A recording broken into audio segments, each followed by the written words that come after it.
কারিগরি কোনো ত্রুটির জন্য নয়, কর্মকর্তা কর্মচারীদের কর্মবিরতির কারণে এখন চলছে না মেট্রো রেল।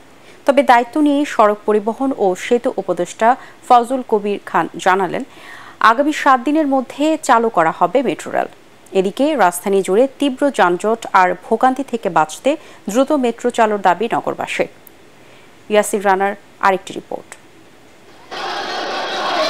বৈষম্য বিরোধী ছাত্র আন্দোলনের সময় নিরাপত্তার কথা বলে গত 17 জুলাই থেকে বন্ধ করে দেয়া হয় মেট্রো রেল। শেখ হাসিনা সরকারের পতনের পর 17 আগস্ট আবারও মেট্রো রেল চালুর কথা থাকলেও তা হয়নি। দাবি দেওয়া আদায় না হওয়া পর্যন্ত কর্মবিরতিতেই আমরা আছি।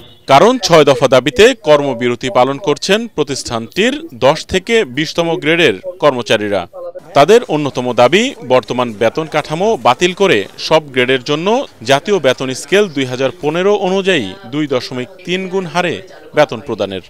এই অবস্থায় দায়িত্ব নেয়ার প্রথম দিনেই নিজ দপ্তরে সড়ক পরিবহন, মহাসড়ক বিভাগ ও মেট্রো রেলের কর্মকর্তাদের সঙ্গে বৈঠক করেন নতুন উপদেষ্টা ফজল কবির খান।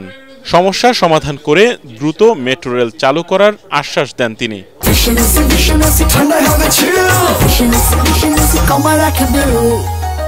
আপনারা জানেন যে ওখানে কিছু স্টাফ অসন্তোষ আছে, আছে সেটার জন্য, তো সেটার জন্য আমাদের এটা একটা হচ্ছে একটা অ্যাডমিনিস্ট্রেটিভ একটা ভ্যাকুয়াম ছিল। যেহেতু সরকার পরিবর্তন হয়েছে, মেট্রো রেলের বোর্ডে কিছু প্রতিনিধি ছিল, সেগুলো পরিবর্তন করা দরকার ছিল, তো সেটা আমরা আজকে করে দিয়েছি। লাইন টেস্টিংয়ের একটু, কারণ ওরা তো কর্মবিরতি করতেছে, এটাতে একটু টাইম লাগবে।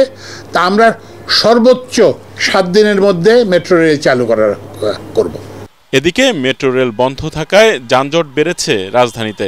মিরপুর, ফার্মগেট, কারওয়ানবাজার, পল্টন, মতিঝিল সহ মেট্রো রুটের সড়কে গাড়ির দীর্ঘ জটে পড়েছেন যাত্রীরা।